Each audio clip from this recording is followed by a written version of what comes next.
Boa tarde, boa noite, bom dia, como a gente dá na internet agora, né? Antônio Villeroy, estamos com este grande cantor, compositor, instrumentista, esse meu amigo, que está com o show Luz Acesa no Teatro São Pedro, nesse dia 30 de junho, às 21 horas. Seja bem-vindo ao Correio do Ponto, mais uma vez, né, Antônio? Tudo bem? Legal, tudo bem, muito obrigado pelo convite, né, pela gentileza de vocês de me receber aí no canal do Correio, e é sempre um grande prazer falar contigo, Gonzaga. É sempre uma bela entrevista e a gente acaba sempre se apertando no tempo, né, porque é muita conversa, muito papo, muito assunto, né. Obrigado mais uma vez. Antônio, eu preciso te falar, porque eu ficava acompanhando durante agora a turnê europeia, muitas das imagens e das postagens tuas, né? Eu queria te falar, porque quando tu teve aquela gravação lá em março de 2020 do Luz Acesa, com a direção do Renato Falcão, e era mais ou menos um sentido inverso, né? Tu tinha feito aquele show gravado, captado, né? Para fazer a turnê europeia. Agora, tu tá fazendo tu voltou da turnê europeia e está fazendo Luz Acesa, né, novamente, com uma nova formatação. Sim. Queria te perguntar que diferença tem esse show Luz Acesa do show de março de 2020? Bom, o principal, eu acho, assim, foi que, como eu passei por vários países onde se falavam diferentes línguas, né? Portugal falando português, na França francês, na Espanha espanhol, Áustria e Holanda falando em inglês, então o show todo acabava sendo, porque eu sempre gosto de comentar a origem das músicas, né? Conto um pouquinho da história de cada uma, faço umas piadas, umas brincadeiras, tal, com a plateia, enfim, e acabo adaptando um pouco o roteiro também em função disso, né? Dos temperamentos de cada país, e como é um show só eu, voz e violão, eu tenho essa liberdade de poder mudar o roteiro, tá? Indo até com um set list assim, combinado assim no chão ali, marcado, impresso, mas chega na hora eu vou mudando, né? Vou mudando e vou acrescentando coisas e acabo mudando um pouco esse repertório. Então, eu meio que viciei nisso, né? É um show com 18 músicas, sendo que entre 8 e 10 músicas estão sempre ali, são constantes, porque são músicas que o público quer ouvir e não tem, elas são incontornáveis, como dizem os franceses, incontournables. Então, não tem como deixá-las de lado. Mas aí eu vou sempre acrescentando. Assim, por exemplo, na França, eu acabei colocando 4 ou 5 músicas em francês, músicas, a maioria minhas mesmas, às vezes eu boto um Michel Legrand, alguma coisa assim. Aí na Espanha eu coloquei muitas músicas do meu repertório mesmo, que são em espanhol, músicas que eu nem andava tocando, que nem faziam parte do Luz Acesa, nunca tinha feito, né? Músicas do Samboleria, que tinha muita música em espanhol. E na Holanda e na Áustria coloquei mais músicas em inglês, porque eu via que as pessoas estavam curtindo o show. Eu digo, cara, se vocês estivessem ouvindo as letras, talvez vocês se divertissem ainda um pouco mais. Então, eu vou colocar, aí acabava colocando mais músicas em inglês, né, para chegar e ter uma interatividade maior, para que também as pessoas compreendessem qual é o universo poético, né, que eu transito, enfim. E aí, quando eu cheguei aqui, eu fiquei assim, cara, que eu fiquei dividido, né, numa tensão entre o que eu faço? Eu mantenho o show original, que foi gravado no Teatro Renascença, ou eu mantenho o show vou aderir a essa modalidade de deixar um pouco aberto assim o roteiro.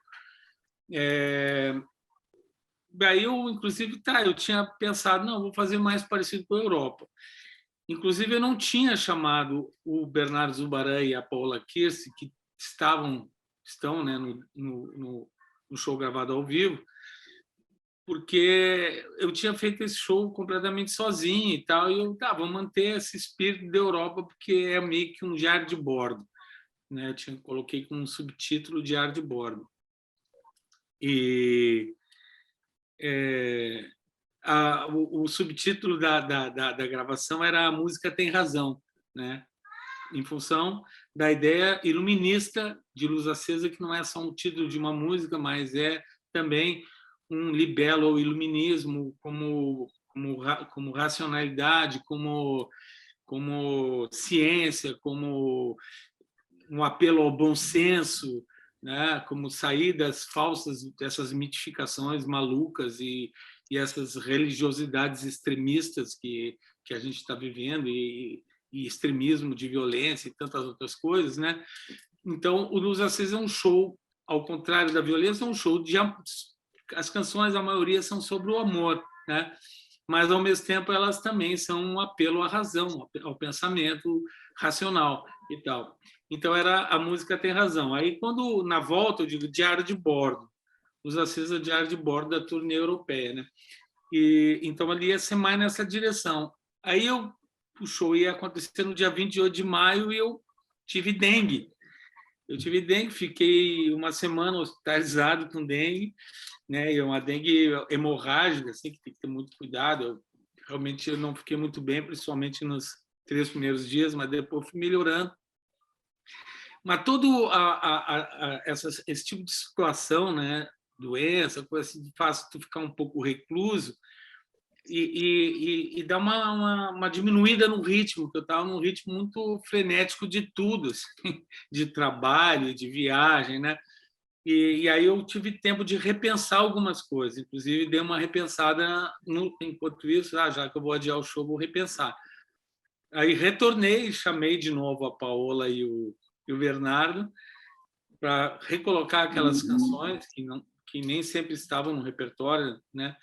Recoloquei as canções que eles participavam e ainda chamei a minha filha Luísa, que se apresentou comigo algumas vezes no ano passado, dentro de uma outra perspectiva, cantando uma música de um filme que ela gostava e tal. E aí então eu um pouco recuperei assim o roteiro inicial, mas acabei colocando outras coisas relativas à viagem, tendo 2 músicas principalmente novas, inéditas ainda, que dizem respeito a isso. Uma que foi uma homenagem a Amsterdã, que eu fiz, chamada Por Amsterdã, que eu compus olhando as fotos e vídeos que eu tinha feito, e acabou o Rick Barbo, que sempre trabalha comigo, também trabalha com o Ike Gomes, ele fez programou uma projeção, né, com essas fotos que eu fiz em Amsterdã, fotos e vídeos, né, que eu fiz lá, e que vão assim desde os meus passeios na rua, como também fotos de obras do Rembrandt, do Vermeer, principalmente do Van Gogh, e outros modernos também que estão no MoCo. Eu não tinha no Bauhaus, não tem Banksy, tem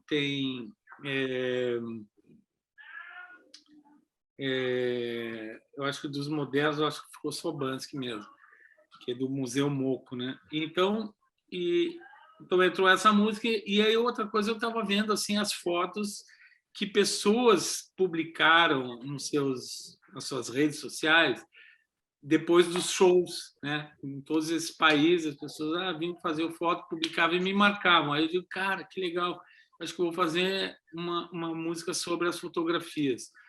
E aí eu pedi para mais pessoas, né? Solicitei nas minhas redes sociais que as pessoas aqui no Brasil me mandassem também fotos que fizeram comigo depois de show ou em outras situações. Aí acabou se expandindo, assim, aí muita gente me enviou foto, que vem fotos desde 2008, mais ou menos. Aí eu compus uma música chamada A Tal Fotografia. Então essas são duas músicas que são filhas da viagem, especificamente, né? E ao mesmo tempo, aí essas situações, aí saindo um pouco até do ambiente mais romântico, digamos assim, do show, né? Da temática do amor, que é a mais presente nesse show, e do amor assim como libertação, né? Como companheirismo, como antídoto para o ódio, como antídoto para toda a violência e toda a belicosidade que está acontecendo no mundo de uma maneira geral, né? A gente está vivendo uma crise disso atualmente, né? E em particular no Brasil, né? Com tudo que está ocorrendo no país dentro do universo da política e de uma administração que eu discordo totalmente em termos federais, estaduais e municipais, e que, principalmente no federal, que vai muito na direção do ódio, da violência, do desrespeito às individualidades, etc. E tal. Então, o Luz Acesa ele vai, né, na direção e como um imã, né, com relação ao amor. Mas, ao mesmo tempo, essa situação do que está acontecendo na Amazônia, os ataques às comunidades indígenas, o assassinato do Bruno e do Dom Phillips, me levaram a recolocar também uma música que era do meu segundo disco, uma música chamada Tarde Crua. Eu acabei colocando essa música também, porque não dá para passar em branco, ficar calado, e essa música ela acaba entrando de uma forma também amorosa, mas com uma crítica a esse momento, uma crítica também racional, né?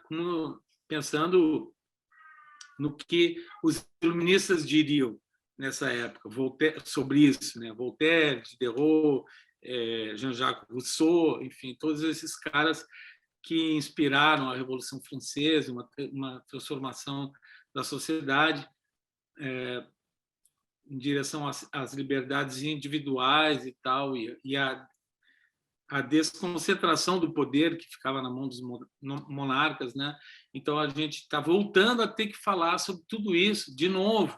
Então a humanidade vive esses ciclos assim. Eu acho que também ao mesmo tempo a gente chegou numa situação tão podre dessa extrema direita, assim, mas tão ruim que não tem como avançar mais. Isso aí vai cair do pé. Não tem como ir mais longe do que isso, porque a civilização ela sempre segue um pêndulo, vai para um lado, vai para o outro, vai um pouco para a esquerda, um pouco para a direita e tal, né? E nisso a humanidade vai indo, vai evoluindo e involuindo em alguns casos, né? Eu acho que nós estamos num momento de extrema involução que não dá mais, não tem mais para onde ir esse pêndulo, ele vai ter que voltar. Então, eu também, do meu ponto de vista como cidadão, como artista, eu faço o meu esforço para que esse pêndulo volte para uma coisa de humanismo, de ciência, de iluminação, de cultura, de arte, de mais amor. Antônio, a partir disso, eu queria que tu falasse dessa tua relação, porque esse teu discurso e a forma de tu conversar nos teus shows, pelo que eu acompanho há muito tempo, essa antena do seu tempo, o Antônio Villeuat, desde que eu o conheço, mesmo no tempo de Totonho, nos shows, assim, desde o tempo lá do CEP, dos tempos idos, que eu era guri, né, como se diz, mas eu queria saber disso, porque tu sempre teve essa forma de conversar no show, de ser antena do tempo, de fazer com que o público entenda que um show musical e um compositor, ele também precisa comunicar essas ideias no palco, e parece que sempre foi coerente com isso, desde o início da tua carreira. Queria que comentasse um pouco, ao longo da tua carreira, os momentos que tu precisaste, no palco, te fazer ouvir um pouco melhor, assim, com esse tipo, como está acontecendo agora. Realmente, assim, eu vejo assim, no começo da minha carreira, como eu estava vindo de um período assim dentro da universidade, estudando agronomia, e dentro da agronomia eu era mais focado na agricultura orgânica, que é uma coisa que na época eu estudava e hoje eu pratico, né? Eu produzo os meus orgânicos. Na época eu estava focado nisso e pensando também na preservação da natureza, né? Eu ia muito às palestras do Lutzenberger, fiz alguns cursos com ele, né? O José Lutzenberger, que é um grande ecologista e que chamava atenção, principalmente da questão da Amazônia, que ele sempre falou que aquilo é um pulmão do mundo, que assim como tu precisa produzir alimentos, tu precisa de ar para respirar, tu precisa manter os rios aéreos, né, como se chama, que não é bem essa palavra, mas são os rios que flutuam pelas nuvens, são os rios que caminham, né, e que vêm para São Paulo, para o sudoeste, vêm para o sul e tal, pela atmosfera através das nuvens, porque existe isso também. A água ela não anda só no solo, ela anda no subsolo e ela anda no ar. Então, isso tudo, esse ataque que está se fazendo às florestas, ele acaba gerando problemas climáticos, problemas de pluviosidade, de seca extrema num lado, de excesso de enchente e chuvas no outro, né? E eu, na época, quando eu saindo da agronomia, o que mais entrava assim dentro da minha musicalidade, né?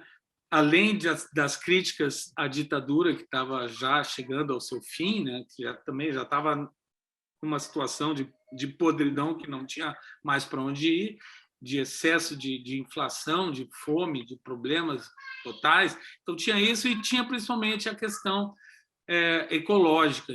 Então, eu estava pensando assim, cara, como eu tinha muitas músicas com esse tema da ecologia na época, mais do que agora. E ao longo do tempo, sempre tive que me defrontar com isso, né? Teve um certo refresco, assim, vamos dizer, dos anos 90 até uns 5 anos atrás, em que a gente não precisava se preocupar tanto com política, nem se falava tanto de política. As pessoas estavam vivendo, tocando as suas vidas, o Brasil estava avançando, estava mais humanitário, tinha programas ali, mesmo que a gente discordasse de coisas do Fernando Henrique, que discordasse de coisas do Lula, da Dilma, isso tinha avanços nesse ponto de vista, né? E a gente não ficava tão ligado, quer dizer, eu artisticamente tive tempo de poder, que era uma coisa que eu ouvia falar, que era uma teoria, assim, quando eu comecei a pensar em política e tal, dizia assim que no futuro a humanidade não precisaria mais se preocupar tanto com política, ia poder tratar da arte, da beleza, da cultura, das coisas num outro nível, né?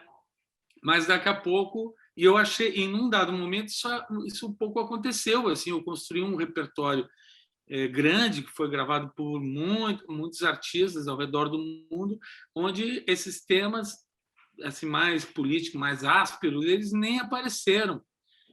Eles não apareceram, eles estavam colocados essa forma assim, do amor, da solidariedade, mas de uma maneira bem mais tranquila, né? E daqui a pouco eu sinto, né, voltei a ter necessidade de falar sobre isso e tenho falado isso em todos esses países que eu tenho andado, né? Por exemplo, uma questão que eu falei muito na Europa, a questão da África. Cara, vocês têm uma dívida imensa com a África.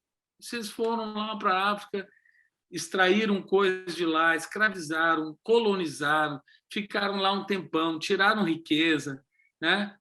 Vocês devem para a África. De uma certa forma, a gente vê assim, os franceses têm um pouco essa consciência e acabam aceitando, né? Até mesmo os ingleses, eles têm tipo umas cotas assim, né, com indianos também, porque colonizaram a Índia e ficaram muito tempo lá. E atualmente os portugueses, eu tenho visto muitas pessoas dizendo, olha, a gente está muito feliz que vocês, brasileiros, os angolanos, os cabo-verdianos estão vindo para cá, porque além de vocês estarem trazendo uma riqueza cultural e nos trazendo alegrias e uma interatividade muito boa, vocês também, ao mesmo tempo, estão nos ajudando a recuperar uma dívida que nós temos com vocês.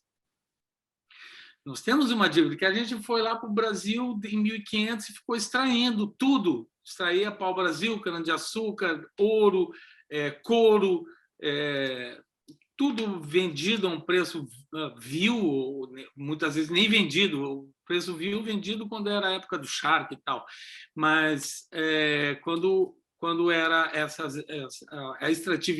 principalmente o extrativismo, né, que é meio assim, pegar ele vai, aí num dado momento pegam os africanos à força, trazem para o Brasil a força para continuar produzindo essas riquezas para eles. E eles reconhecem isso. Eles dizem assim, pô, a gente fica pedindo que os alemães façam meia-culpa com relação ao nazismo, que eles fizeram as duas guerras provocadas grandes e o extermínio de judeus, mas nós, portugueses, e outros países também, europeus, temos que fazer o meia-culpa com relação às nossas colônias.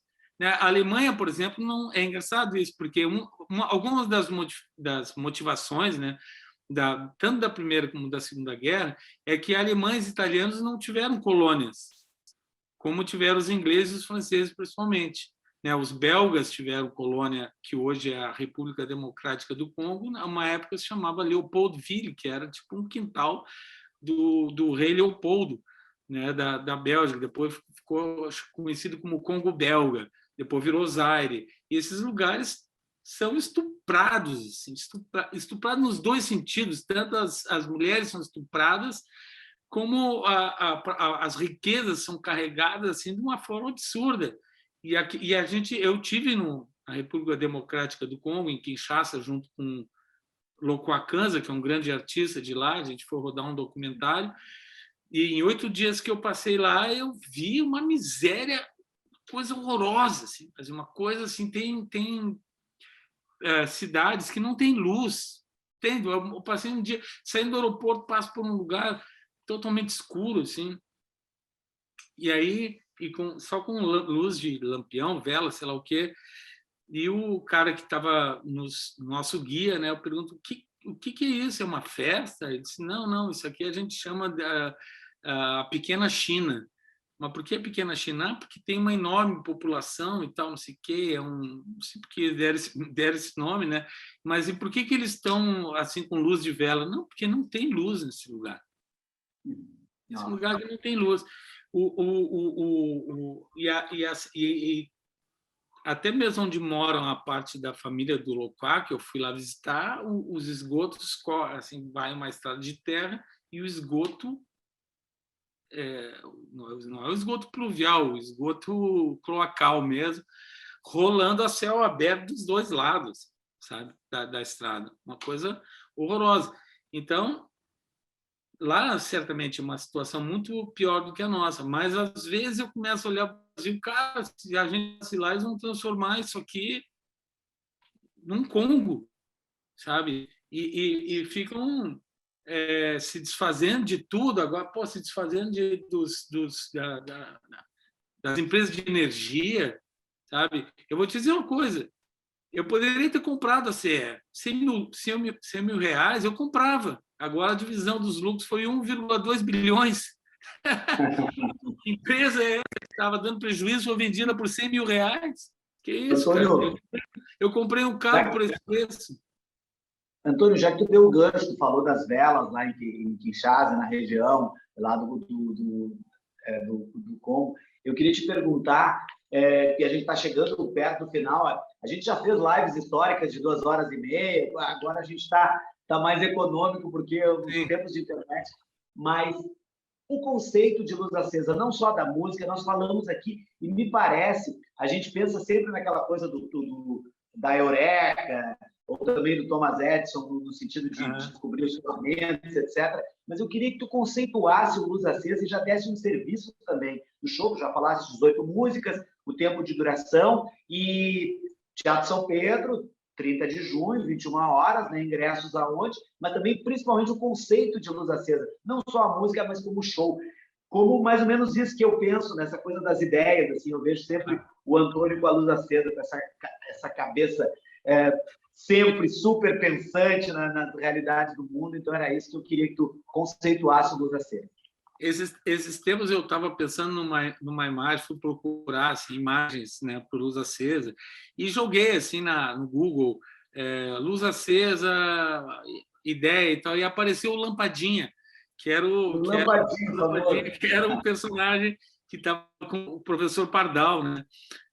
O inventor ali dos quadrinhos da Disney, e sempre aquela coisa da ideia luminosa, e essa coisa realmente do Lampadinho, ele vem do grito Eureka, né?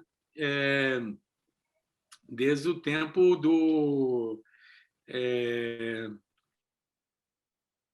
Eu tenho até uma música que fala sobre isso. Hoje acordei pensando em navegar no tempo, rapaz, do grito de Arquimedes ao invento mais veloz que a luz. Eu tenho uma música que faz, que não está no show, até poderia estar, né, nesse show.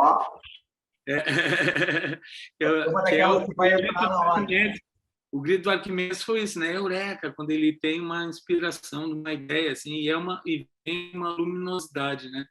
Então, a luz acesa realmente foi bem na mosca, porque é em cima dessa perspectiva, assim, da criação a partir de uma ideia, né? E essa ideia conectada com a emoção, que eu acho que é o grande desafio e o grande acerto é quando tu consegue emocionar, fazer pensar e mexer com a vitalidade, com a parte do corpo, assim, né? Fazer arrepiar, fazer o coração bater, né? Então, isso é uma busca eterna, assim, para mim, dentro da música, da arte, tentar juntar essas três coisas, né? Que é o corpo, a emoção e a mente. Essas três coisas estarem conectadas e procurar, assim, contemplar. Às vezes, numa música é mais emotiva, na outra é mais racional, numa outra mexe mais com o corpo, mas sempre tá os três elementos ali presentes, né? E então, Luz Acesa, mais ou menos, reflete essa tentativa, né, de fazer isso. E aí o show é um show que, como eu falei, ele é mutante, porque como é um show de voz e violão, eu posso modificar e tal. E aí tem esses meus convidados, a Paula Kirsch, que é uma super cantora, artista sensacional, criadora, compositora, o Bernardo Zubaran, que vem se tornando cada vez um dos maiores gaitistas, né, de harmônica cromática, né, que a gente chama, do Brasil, e a minha filha Luísa, que vinha cantando comigo, e agora, nesse show, ela pediu para cantar uma música dela. Aí ela compôs, ficou ouvindo meus ensaios, e ouvindo os meus ensaios, ela compôs uma música especialmente para o show, que se chama Meu Taratatá, que se chama, e ela fez o show ontem, quer dizer, fez aniversário dia 28, ela fez 9 anos, mas já está assim, caneteando, compondo, escrevendo as letras dela, né, com muita propriedade, de acordo com a idade e com seus sentimentos, né? E aí o show às 21 horas, os ingressos estão quase se esgotando no Simpla. Simpla, né? O Simpla.br. Eu acho que plateia não tem mais, aí tem os camarotes, tem que realmente dar uma corrida aí para adquirir. Perfeito. Antônio Villeroy, essa vez foi mais curto, mas nós vamos ter um papo mais longo qualquer hora dessa, vamos fazer no Instagram, aquelas coisas mais de madrugada, tipo que Tereza Cristina, assim. Antônio Villeroy, muito obrigado pela presença mais uma vez, é sempre um prazer. Eu aprecio muito, o pessoal da técnica, o pessoal que estava aqui, estava tudo curtindo aqui, está todo mundo fazendo sinal de positivo aí, por essa mais uma entrevista. Antônio Villeroy, quinta-feira, 30 de junho, Teatro São Pedro. Obrigado, Antônio. Sucesso. Eu que agradeço. Muito obrigado a ti, a toda a equipe aí que está contigo e a todos que estão nos assistindo. Valeu. Beijo grande. Tchau, tchau.